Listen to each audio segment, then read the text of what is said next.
الشتا بيحتاج ايه غير حاجة من 3 حروف؟ حمص.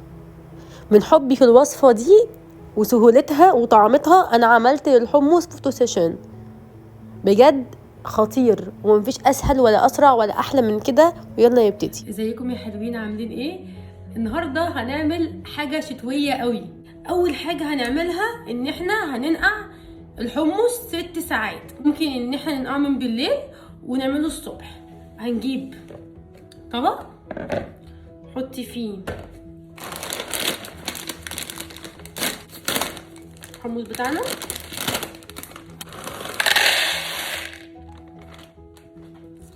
وهنحط ميه دافيه.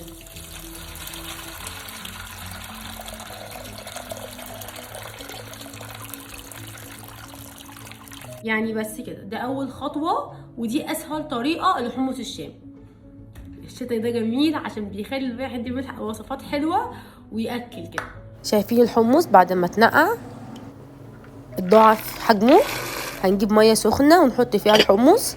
اول ما يعمل الحمص ويغلي غلوتين هيعمل ريم كده، هنصفي الحمص ونشطفه ونحط ميه نضيفه سخنه في الحله تاني.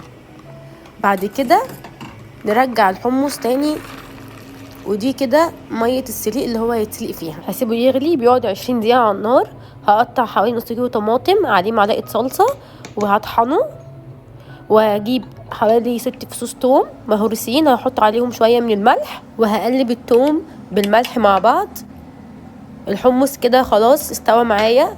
بعد 20 دقيقه همسك الحمص هلاقيه طري في ايدي، هنزل عليه بالصلصه الطماطم او بالطماطم اللي انا حاططها في الخلاط، وهقلب تقلبتين وهسيبه يغلي غلوتين. بعد كده هنزل عليه بالثوم وهقلب تقلبتين وهسيبه يغلي غلوتين. بعد كده هحدق. انا هحدق بايه؟ بحوالي معلقه كبيره وشويه ملح، يعني حوالي معلقه وربع كبار من الملح، وهسيبه يغلي غلوه وهطفي عنه. احضر بقى الحبشتكنات بتاعه الحمص. طبقين فاضيين، واحد احط فيه معلقه من الشطه وواحد معلقه من الكمون، وكل واحد احط فيه كبشه من ميه الحمص. ما ينفعش احط الكمون على الحمص نفسه لان الحمص بعد كده هيمرر معايا. خلاص كده احنا كده خلاص خلصنا. مش قلت لكم هعمل لكم الحمص باسهل طريقه؟ في اسهل من كده طريقه؟ ويلا بقى ندوق ونقول بسم الله الرحمن الرحيم.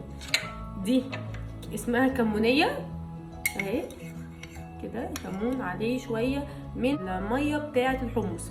تقريبا معظم الناس بتحب ميه الحمص اكتر من الحمص نفسه وقته. وهنحط شويه من الشطه تمام كده. لازم طبعا عصره ليمون، نعصر الليمونه.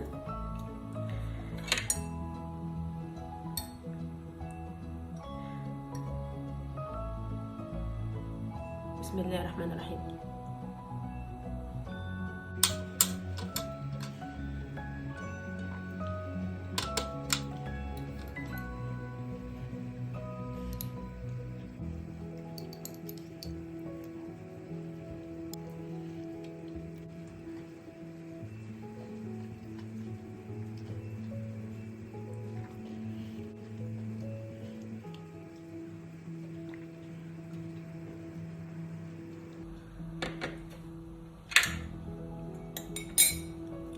بس كده الكوبايه خلصت، الفيديو خلص.